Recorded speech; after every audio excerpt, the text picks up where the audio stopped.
ကံကောင်းခြင်းလင်စိတ်ဓာတ်ကိုပြင်တဲ့ကိုယ်စိတ်ဓာတ်ကိုပြင်ရမယ်စိတ်ဓာတ်ပြင်ရမယ်ဘာတွေပြင်ရမလဲကံကောင်းတဲ့ဆိုတာဘာလဲကိုယ်တဏ္ဍာမှာကောင်းတဲ့ကံဆိုတာဟာကောင်းကျိုးချမ်းသာပေးမှကံကောင်းတယ်လို့ခေါ်တာလေကံဆိုတာနှမျိုးပဲရှိတယ်ကုသိုလ်ကံနဲ့အကုသိုလ်ကံကုသိုလ်ကံဆိုတာကောင်းတဲ့အပြစ်ကင်းပြီးကောင်းကျိုးချမ်းသာတွေကိုပေးတာကိုကုသိုလ်ကံလို့ခေါ်ပြီးတော့အကုသိုလ်ကံကြတော့အပြစ်ရှိပြီးတော့ဆင်းရဲတဲ့အကျိုးကိုပေးတာကိုအကုသိုလ်ကံလို့ခေါ်တယ်အဲ့တော့ကံကောင်းဆိုတာကုသိုလ်ကံကိုပြောပြီးကံဆိုးဆိုတာအကုသိုလ်ကံကိုပြောတယ်လောကလူတွေကကံဆိုးကံကောင်းကိုကုသိုလ်အကုသိုလ်ကံမပြောဘဲနဲ့ထီပေါက်ရင်လည်းကံကောင်းတယ်ဆိုစီးပွားဥစ္စာတက်လာရင်လည်းကံကောင်းတယ်လို့ထင်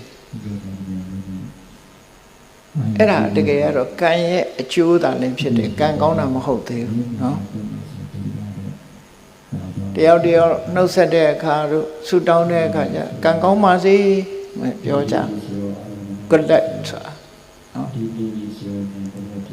ဗမာပြည်ကလူတွေသာဒီလိုပြောတာမဟုတ်ဘူးဗမာစကားနဲ့မဟုတ်တဲ့အခါကျတော့လေ good luck ပဲကံကောင်းပါစေလို့ပြောကြတာအဲ့တော့ကံကောင်းတာထီပေါက်ရင်လည်းကံကောင်းတယ်လို့ပြောတယ်စီးပွားဥစ္စာတိုးတက်ရင်လည်းကံကောင်းတယ်လို့ပြောတယ်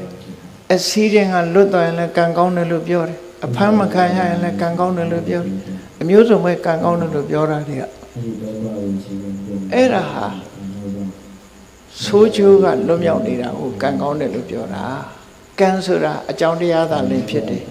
အဲ့တော့အကြောင်းတရားကောင်းအောင်လုပ်ဖို့လူတွေဆိုတာမမေ့ဖို့ပေါ့နော်မမေ့ဖို့အဲ့တော့မြတ်စွာဘုရားဟောတာတမပတ္တိဆိုတဲ့သုတ်တံမှာဟောထားပုံလေးကြည့်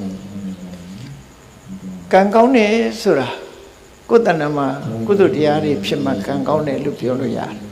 ဘာလို့လို့ဆိုရင်အနဝိဇ္ဇဒုက္ခဝိပါကလက္ခဏာအပြစ်ကင်းပြီးကောင်းကျိုးချမ်းသာတွေကိုပေးနိုင်တာကုသိုလ်တရားတဲ့အဲ့ဒီကုသိုလ်တရားကိုယ်တဏ္ဍာမှာရှိဖို့ဒါကြောင့်မို့ကံကောင်းခြင်းစိတ်ထားကိုပြင်စိတ်ထားကြတော့ပြင်မွေးရမေ့ကြသတိမထားကြဘူးဘုရားဘာသာဖြစ်ပြီးတော့စိတ်ထားမကောင်းတဲ့လူတွေအများကြီးဖြစ်ဘုရားဘာသာဖြစ်ပြီးမြတ်စွာဘုရားရဲ့အဆုံးအမနဲ့အညီမနေနိုင်မဲနဲ့စိတ်ပုတ်စိတ်ရုပ်တွေနဲ့နေကြတာတွေကအမတန်မှများအဲ့တော့စိတ်ထားကိုဘယ်လိုပြင်ရမလဲလို့ဆိုတာကိုကြည့်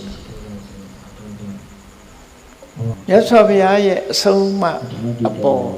သို့မဟုတ်ကောင်းတဲ့အလုပ်လုပ်ရတဲ့အပေါ်မှာယုံကြည်မှုစိတ်ဝင်စားမှုနေပါရဟုအတ္တထသရတရားကိမဲ့ခြင်းလို့ဆိုတော့လူတယောက်ဟာစိတ်ဝင်စားဘူးဆိုရင်ကိုယ်အိမ်မှာကိုယ်ဝယ်ထားတဲ့ဘုရားကတောင်တန်ရှင်းလှုပ်ချင်မှလှုပ်မှာလေစိတ်ဝင်စားဘူးပန်းလဲဖို့လည်းစိတ်ဝင်စားဘူးဥပုံနေဥပုဆောင်မှုလည်းစိတ်ဝင်စားဘူးမနဲ့ထားတန်ဃာတွေဆွမ်းလောင်းမှုဆိုစိတ်ဝင်စားဘူး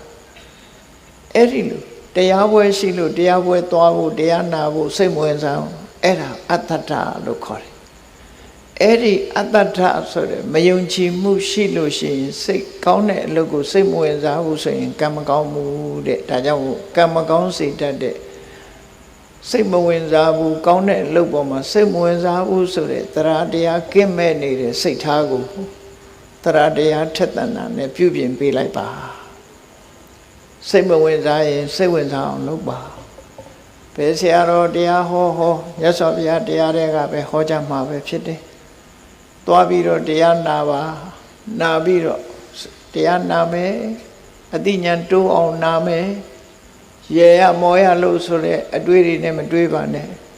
ဘယ်တရားပွဲကရည်ရတယ်ဘယ်တရားပွဲကတော့ငိုက်တယ်ဆိုတာမျိုးတွေမဖြစ်စေတရားနာတယ်ဆိုတာဘာအတွက်နာအသိဉာဏ်ရဖို့နာအနုဆိုလကအညောင်းခံပြီးမလုပ်လာငုတ်တုတ်ထိုင်မလို့အသိဉာဏ်ရမှတန်ဖိုးရှိတော့ပေါ့ဒါကြောင့်မို့မယုံကြည်မှုဆိုတဲ့တရားတရားကင်းမဲ့တဲ့စိတ်နေသဘောတရားကိုယုံကြည်မှုဆိုတာကိုယ်စိတ်ဓာတ်နဲ့ယုံကြည်မှုဆိုတဲ့စိတ်ထားပဲရအောင်ပြုပြင်ပေးရမယ်ဒါတစ်ချက်အဟိရိကာဆိုတဲ့ လောကလူတွေဟာမဟုတ်တာလုပ်ရမှာမရှက်ဘူးမဟုတ်တဲ့အလုပ်ကိုမယွံမုန်းဘူးအဲ့ဒီမဟုတ်တဲ့အလုပ်ကိုမယွံတဲ့အဟိရိကဆိုတဲ့စိတ်သဘောထားကိုပြင်လိုက်ပါမဟုတ်တာလုပ်ရမှာရှက်တယ်မဟုတ်တာလုပ်ရမှာယွန်းတယ်မကောင်းမှုအကုသိုလ်ဆိုတာလူသိမသိဒီအလုပ်ဟာငါလိုလူမလုပ်ဘူးဆိုပြီးတော့ယွန်းမုန်းတယ်ဆိုတဲ့ဟိရိစိတ်ထားမျိုးရောက်အောင်ပြင်မှာအရှက်မဲ့တဲ့စိတ်ထားမျိုးမထားပါနဲ့အရှက်ရှိတဲ့စိတ်ထားမျိုးထားပါအနုတ္တပမဟုတ်တာလုံးရတာမကြောက်လန့်ဘူးဖြစ်ပေါ်လာမဲ့ဒုက္ခတွေကိုခရီးမဆိုင်ဘူးဒီဘဝဒီကိုယ်ဆံဟိုဘဝဟိုကိုခံလိုက်မယ်ဆိုတဲ့အတွေးတွေနဲ့မကြောက်ဘူးမကောင်းတဲ့အလုပ်ကိုလက်ရဲဆက်ရဲလုပ်တယ်ဆိုတဲ့အနုတ္တပပိုးဖလန်ဆိုတဲ့အကောင်ဟာဖျောင်းနိုင်မီးလေးထွန်းထိုင်လှတယ်ထင်ပြီးတော့မီးတောက်ထဲကိုခုံဆင်းတတ်တယ်ခုံဆင်းလိုက်တာနဲ့တပြိုင်နက်ရှဲကနေဆိုမီးလောင်တာခံအဲ့ဒီသဘောပဲအနုတ္တပရဲ့သဘောမကြောက်ဘူးမကြောက်သည့်အတွက်ကြောင့်သက်ဆုံးသွားတယ်အေးမကောင်းမှုလုပ်ရမှာမကြောက်ဘူးပတ်ဝန်းကျင်ကိုဂရုမစိုက်ဘူး I don't care ဆိုတဲ့လူတွေပေါ့နော်ဘယ်သူမှဂရုမစိုက်ဘူးဆိုတဲ့အဲ့ဒီစိတ်ဓာတ်မျိုးကိုပတ်ဝန်းကျင်ကိုလေးစားမယ်အမေဖေးဆရာသမားရဲ့ဂုဏ်သိက္ခာကိုထိမ့်မယ်ကိုယ်ပတ်ဝန်းကျင်ကိုလူမျိုးကိုထိမ့်မယ်ဆိုတဲ့ပတ်ဝန်းကျင်ကိုလေးစားတဲ့စိတ်ဓာတ်မျိုးထားပါပြင်ရမှာဖြစ်တယ်ပေါ့မကောင်းတဲ့အလုပ်ကိုမလုပ်ဘူးနောက်တစ်ခုကဘာတော့ဆိုလူတွေမှာစိတ်ဓာတ်နှမျိုးရှိတယ်အလုပ်တစ်ခုလုပ်ချင်